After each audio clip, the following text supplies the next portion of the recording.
L'actu décalée de ce matin a pour thème les caniveaux à ciel ouvert dans la commune d'Abomey-Calavi. Quelles conséquences? Mais avant de parler des conséquences, nous allons d'abord définir les responsabilités. À qui incombe situer les responsabilités. À qui incombe cette réalité à laquelle nous sommes confrontés dans la commune d'Abomey-Calavi. Nous en parlons avec nos débatteurs qui sont restés sur ce plateau. Il s'agit bien évidemment de Marc Goudjanou et de Roland Laurent Tonéikès. Et vous le savez, vous êtes habitant ou pas de la commune d'Abomey-Calavi. Vous pouvez réagir sur cette thématique en composant le 01 48 52 94 02. C'est parti. Alors, Marc Goudjanou.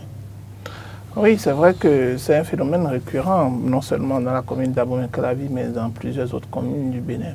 Parce que c'est partout. Lorsque vous voyez ces caniveaux ouverts, c'est beaucoup de drames qui peuvent survenir. Et autant qu'on prévienne les autorités et les usagers en ce qui concerne le respect de la circulation, des règles de la circulation, il faut également les sensibiliser et les informer également, informer les autorités également sur leur rôle, leur devoir qu'ils doivent jouer en ce qui concerne les infrastructures qui sont mises en place pour pouvoir sécuriser la libre circulation des citoyens. Lorsque vous voyez par exemple... Ce matin, vous faites assez de tautologie. Vous prenez... Oui. Merci beaucoup de me le rappeler. Vous prenez le tronçon, par exemple, de Kota et vous allez au niveau de l'école quartier, par exemple. Il y a un caniveau à ciel ouvert qui est là depuis des années. Je vous dis depuis des années.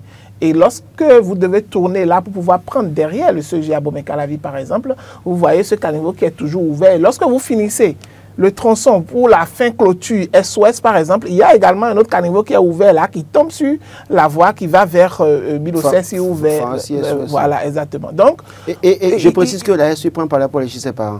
Ah, je ne connaissais même pas. La SE de Calavi prend par la police chez ses parents. Voilà. Et donc, ça veut dire que toutes les autorités qui sont concernées par la réparation, par exemple, au niveau de l'aménagement public, par exemple, lorsque vous voyez, par exemple, le service technique de la mairie, qui, si fonctionnait normalement, on parle de caniveau ouvert. Ça veut dire que ce n'est pas des infrastructures qui nécessitent en réalité grands moyens pour réparation.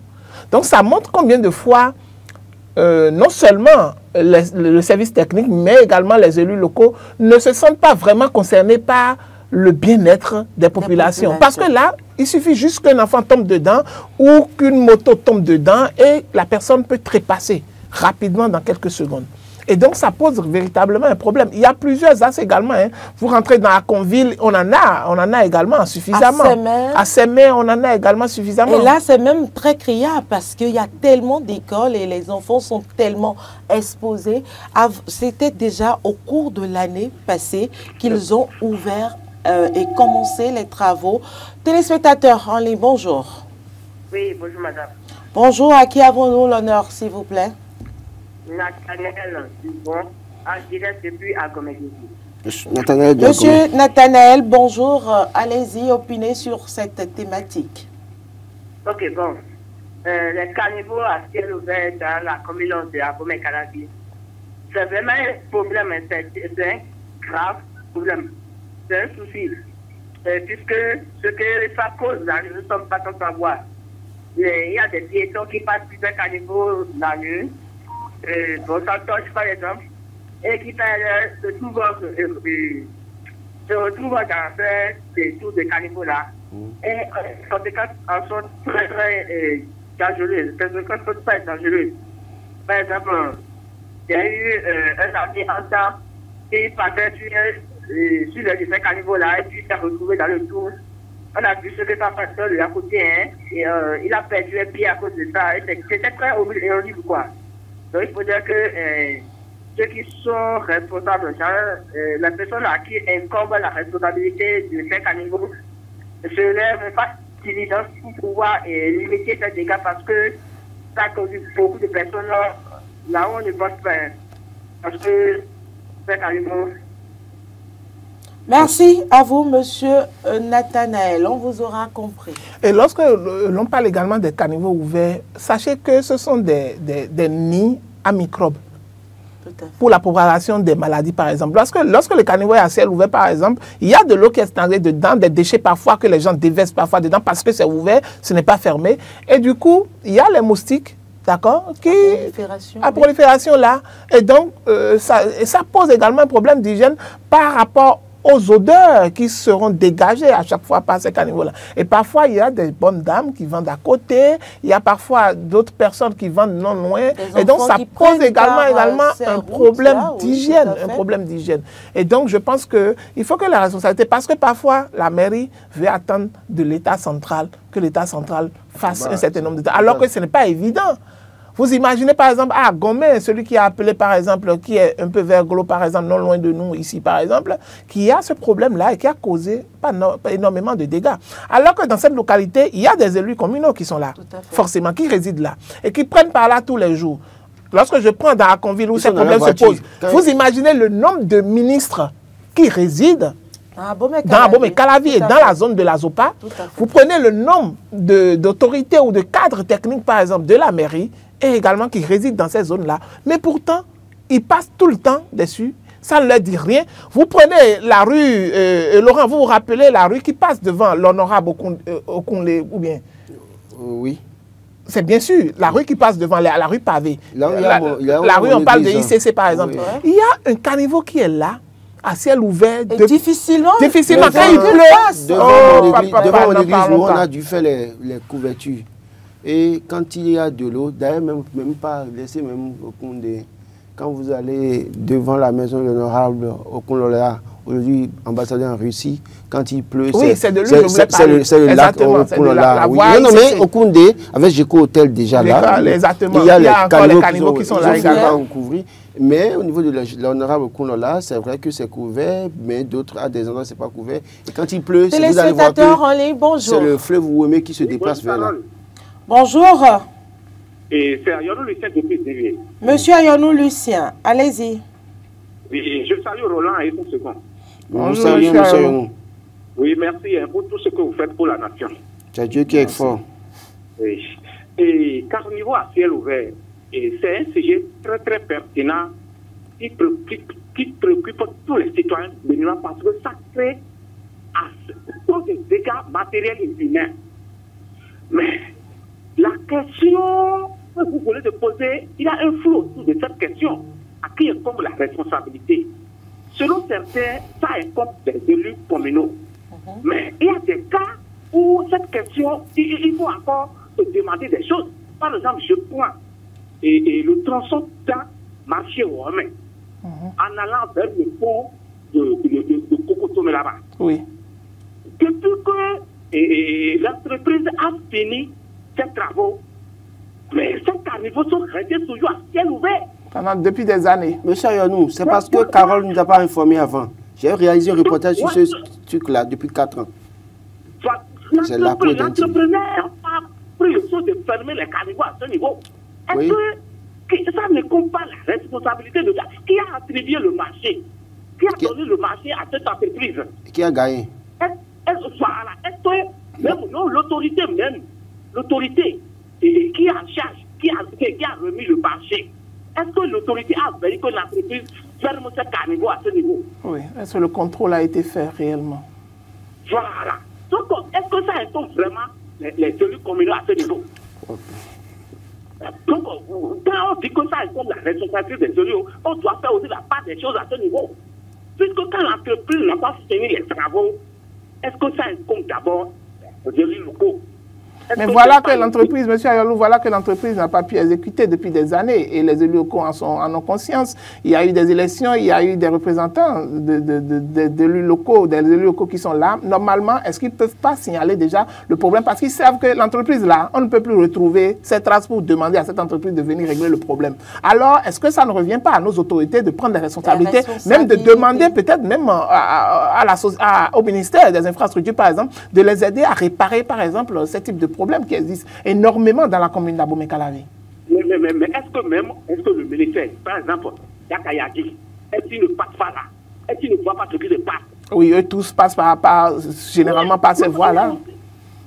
Donc, c'est même les élus locaux ne l'interpellent pas. Lui-même passe là, il voit ce qui se passe. C'est ça. Donc, ils n'ont qu'à prendre leur responsabilité. Les citoyens souffrent trop. Hein? Beaucoup de paysans sont comme les séquelles de ce carnivore parce qu'ils se sont retrouvés bras et pieds cassés. C'est triste. Mais là où se trouve le problème, c'est quand il pleut. Les gens n'arrivent même pas à trouver là où se trouve ces trous-là. Ils rentrent dedans avec leur moto. C'est pas bien. Ça, c'est vrai. Surtout la nuit où il y a... En tout cas, que nos voies ne sont pas éclairées. Voilà. Nos voies ne sont pas éclairées et donc le risque est permanent. Vous avez évoqué un cas tout à l'heure. Le carnivore qui se trouve au beau milieu de la chaussée, derrière, sur la voie, derrière ce SOS. Voilà. Voilà au carrefour là. Voilà un grand trou qui est là. Est-ce que les autorités ne passent pas là? Le maire prend par là. Le maire de Car, il prend par là. Quand il quitte sa résidence là, il prend par là. La SE prend par là pour aller chez ses beaux-parents. Comment vous voulez? Je vais vous citer tous les noms. Hein. Malik Tokwa, ancien conseiller, prend par là pour aller chez lui à 20 par là. Eux tous prennent par là. On a des personnes. Non, on a rien contre elles. Ils n'ont qu'à faire ce qu'ils doivent faire, c'est tout. Oui. Pour soulager les peines des populations. Le problème, c'est que, messieurs, nous, ils sont en voiture. Nous, on est souvent en moto ou à pied. Donc, on peut casser le pied. Eux, en voiture, là, on dit au chauffeur, tu as vu le trou, il faut faire attention. Et le chauffeur essaie de rééquilibrer et passe. Et puis après, là, ils sont dans leur bureau. Non, je crois qu'il faut interpeller les gens. Ça n'arrive pas que les autres, ils ont des parents. Ils ont des parents qui prennent ça là aussi. Non, mais si les parents direct sont en voiture aussi. Il ne faut pas penser à penser que... Ils ont forcément des parents qui ont... Merci, M. Ayanou, Lucien, on vous aura compris. Ce que je disais, j'ai fait... Merci beaucoup, non, c'est peut-être banal, ça fait rire sur ce plateau, mais c'est plus sérieux. Marché Ouamé, le pont qui mène vers pharmacie Concorde, d'accord? Et à partir du pont jusqu'au niveau de la pharmacie, les caniveaux, heureusement, la dernière fois, j'ai vu qu'il y a des travaux en cours de la pharmacie vers le pont. Mais du pont jusqu'au marché Ouamé, là, je ne sais pas, je suis pas allé là-bas ces derniers jours. Mais j'ai fait un reportage sur ça, ça fait 4 ans. Rien n'est fait. Et c'est partout, un peu partout, vous voyez, cette situation-là, où les gens, je me demande comment... Vous savez ce qui m'a inspiré ce sujet ce matin? Vous êtes tombé dans un trou? Non, pas du tout. Mais j'estime que les rentrées sont presque là. Et on a quelqu'un en ligne. Prenez soin de vos enfants. Téléspectateurs en ligne, bonjour. Bonjour, les plateaux. Bonjour, à qui avons-nous l'honneur, s'il vous plaît? Pierre Vitou de Vacon. Monsieur Pierre Zissou de Vacon. Allez-y. Pierre Vitou. Vitou.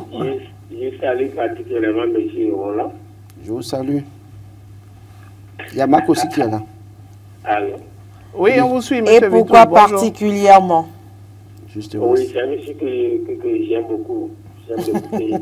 Merci. Allez-y. Priez pour moi. Bon, écoutez, moi je vous remercie d'abord parce que, comme vous en parlez déjà, ça peut susciter quelque chose. Ça peut amener les autorités à y penser. C'est déjà bon d'en parler à la télé surtout. Bon, comme le disait quelqu'un, même si ça ne compte pas aux autorités locales, elles ont quand même le devoir d'informer qui du droit. C'est quand même sur leur territoire que ça se passe. Elles ne peuvent pas ignorer ça gaillardement et dire que non, ça ne nous compte pas, ce n'est pas notre problème, c'est faux, c'est leur problème. Ils ont la sécurité de cette population-là. Ils ont la charge de la sécurité de cette population-là. Ça, c'est clair et net. Donc, et puis, ça a perdu déjà. Plusieurs moments, dit que ça fait 4 ans que il a fait quelque chose sur cette affaire et depuis là, rien n'a été fait. Ce n'est quand même pas bien. Moi, je ne peux que vous remercier, vous féliciter pour le travail que vous faites pour la nation. Merci, M. Vitou. Bonne émission à vous. Merci. Donc, je disais, Carole, là, vos enfants, vous dites que la rentrée, c'est là. Depuis 4 ans, on parle de ça, ça n'a pas changé. Au lieu, autant mieux prendre des décisions pour sécuriser vos enfants. Non, au fait, ils sont venus empirer la situation en enlevant les quelques caniveaux qui étaient couverts en réalité, sous prétexte de vouloir réfectionner tous ces caniveaux-là. Oui, mais depuis plus de 6 mois, voire 8 mois. Les travaux sont ralentis. Je vous jure tout que rien n'est fait. Non, et puis les enfants vont reprendre le chemin des classes. Et ces enfants, on parle des enfants de la classe. Dans la vente chez les sœurs, au niveau de l'église. C'est un chantier. Et Monsieur le Président de la République, l'entreprise qui a gagné le marché de Caravi là, pour le tronçon Faucon et l'église, école Sainte-Thérèse de l'Enfant de Jésus. Tout à fait. En allant vers la maison de l'ancien ministre Ouatin. Tout à fait. L'entreprise ne travaille plus. Hein. Ils ont déjà pris Ils ont tout abandonné. Donc, Monsieur le Président de la République, aidez-nous. Parce que quand ils entendent parler de vous, là, ils ont peur. Donc, parce que là, nos enfants sont en danger. En insécurité. En danger. Ouais. Téléspectateurs en ligne. Bon, j'ai dit appelé. Je crois que quand ils appellent les choses, il faut vite qu'on reprenne les travaux. Téléspectateurs en ligne. Téléspectateurs en ligne, bonjour. Oui, bonjour, le plateau. Bonjour. À qui avons-nous l'honneur, s'il vous plaît? Monsieur le maire de la commune. Monsieur Soulé, la Caraïbe. Monsieur Soulé. Bonjour. Bonjour, allez-y. Oui, il faut que le sujet de ce jour, c'est aussi important. Je pense que nos élus locaux, ils sont inefficaces, en fait, si je comprends bien, parce que le tout ne s'agit pas d'aller s'asseoir entre quatre murs au bureau et puis signer les documents.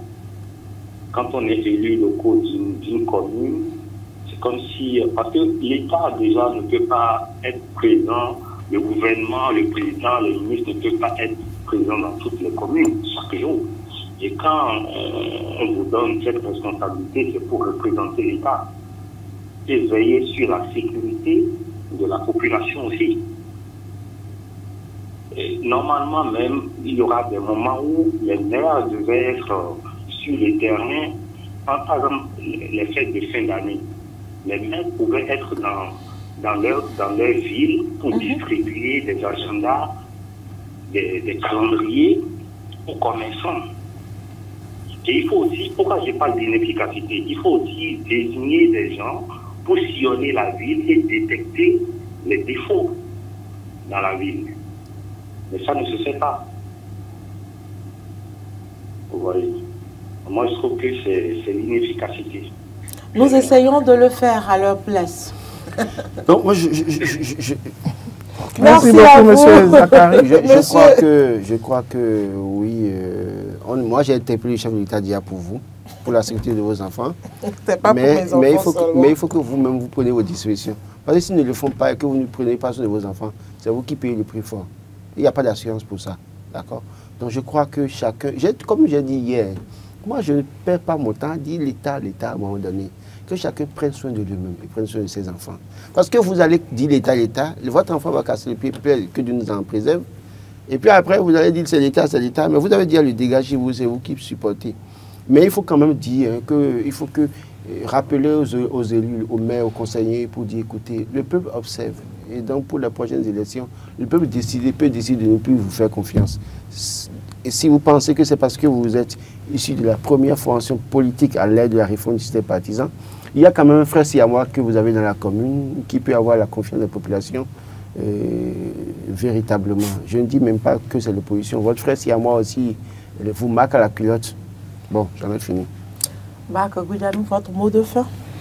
Oui, il faut dire que c'est une situation vraiment déplorable, hein, non seulement pour les apprenants qui vont commencer les classes d'ici là et qui seront confrontés aux mêmes risques habituels, et également déplorable pour nous, les parents également, hein, et pour tous les usagers parfois de ces voies-là où le risque est permanent. Le risque est permanent. Même quand vous avez de moto, même quand vous avez une voiture par exemple, attendez, lorsque vous tombez dans cette roue, ça vous crée des problèmes au niveau de vos suspensions. Vous avez des problèmes, vous êtes obligé d'aller au garage plusieurs fois et à cause de ces problèmes-là. Et donc tout le monde est concerné, tout le monde est concerné. Il faut que les autorités à divers niveaux prennent leurs responsabilités, qu'au niveau des mairies, par exemple, il faut que le maire tire la sonnette d'alarme au niveau de la SE, et la SE également puisse mobiliser les moyens qu'il faut, le nécessaire pour faire, et que le service technique habilité quand même à pouvoir régler ces problèmes puisse le faire. Parce qu'on a vu qu'à la fin du mandat, par exemple, à la fin de l'année, par exemple, le budget reste là,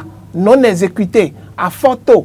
Et donc, du coup, l'argent du contribuable que vous avez à votre disposition pour pouvoir réaliser ces infrastructures, pour pouvoir corriger ces dysfonctionnements, c'est à votre disposition, mais vous ne le faites pas. Et à la fin de l'année, par exemple, on dit budget exécuté à 30%. Les 70% et autres là, c'est pour qui? Vous les gardez pour qui? Pour qui? généralement. Donc, il faut une prise de conscience au niveau de nos services. Qui a gagné le marché de construction du siège d'arrondissement de Togba, et qui n'a pas exécuté, qui a été suspendu. Et pourtant, les maires, ils ont fait leur tournée au niveau de... C'est autant de choses. Et je crois qu'il faut quand même un assainissement. Bon, j'en ai parlé la semaine dernière, ça a créé tous les problèmes. Hein. J'en parle encore ce matin. Dans les mairies, il faut assainir. Oui, c'est justement ça. Parce que c'est ça, au fait, qui pose le problème. Parce que quand il y a copinage au niveau des passations de marché, et que ceux qui gagnent les marchés, par exemple, sont des amis, par exemple, parfois, des amis parfois aux élus locaux, ou bien peut-être au cadre technique, par exemple, ça cause de problèmes. Parce que ça fait que dans l'exécution... Retirer le mot copinage, ils n'aiment pas ça. Dans l'exécution, les gens ne finissent pas bien les travaux. Et là, le contrôle qui doit être fait par le service technique ou bien par en tout cas la direction de la mairie par exemple, il se peut qu'il n'arrive pas à dire réellement ce qu'il doit dire pour dénoncer parce qu'à un moment donné, il y a peut-être des pourcentages qui ont été laissés de part et d'autre, ce qui met des problèmes sur l'exécution finale et le contrôle des chantiers. On en a dans plusieurs communes. La dernière fois, on a parlé de Soava, on vient de parler de Calavi. Il y a également beaucoup d'autres communes qui sont concernées par ces problèmes-là. Et il faut, lorsqu'on est dans une dynamique de changement de mentalité, de réforme, il faut aller jusqu'au bout parfois. Même ça, moi, je dirais tout simplement que nous jouons notre rôle en tant que journalistes. Nous n'avons rien contre... Qu'est-ce qu'on a à voir contre eux? Je ne suis pas contre les communes. Je n'image pas les communes et ils vont m'en priver de mon dû et puis finalement je vais m'acharner contre eux. C'est pour le bien des populations de leur localité. Si vous ne faites pas bien, même si on souffre dans la douleur, on va dénoncer. Continuer à dénoncer. C'est tout pour ce numéro de Matin d'Eden. Merci à toutes et à tous de nous avoir suivis. Très belle journée à chacun et à tous.